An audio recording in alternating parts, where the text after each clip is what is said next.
আসসালামু আলাইকুম। আজকে শনিবার, তো যাই হোক আমাদের সাপ্তাহিক বন্ধের দিন। তো সবাই মিলে আমরা এই দিনটাতে আর কি বিকালবেলা একটু ক্রিকেট খেলি। তো যাই হোক আজকেও যাইতেছিলাম ক্রিকেট খেলার জন্য। তো যাই মাঠে যায় দেখি আর কি মানে আমাদের যে বাসটা আছে কোম্পানির, সেই বাসটা একটু সমস্যা হয়েছে। তো মেকানিক্যাল আইসা মানে বাস ঠিক করতেছে, ঠিক আছে। তো সেই জন্য আমাদের মাঠ খালি হইতেছে না, আর খেলতেও পারতেছে না।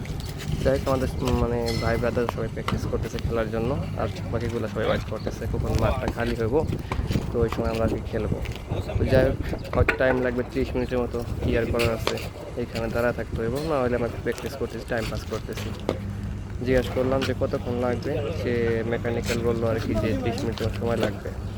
তো আমরা সবাই কিছু করার নাই, থাকতেই হইব। শনিবার আসলে আমরা আর কি পুরো সপ্তাহ কাজ করার পরে শনিবার একটু খেলা পরে আর কি মন খেলা ঠিক হয়ে যায়, সেজন্য খেলার জন্য অপেক্ষা করি। কোনো সময় আর কি সাপ্তাহিক ছুটির দিনটা আসবে আমাদের। দেখেন এটা আমাদের একটা দেশি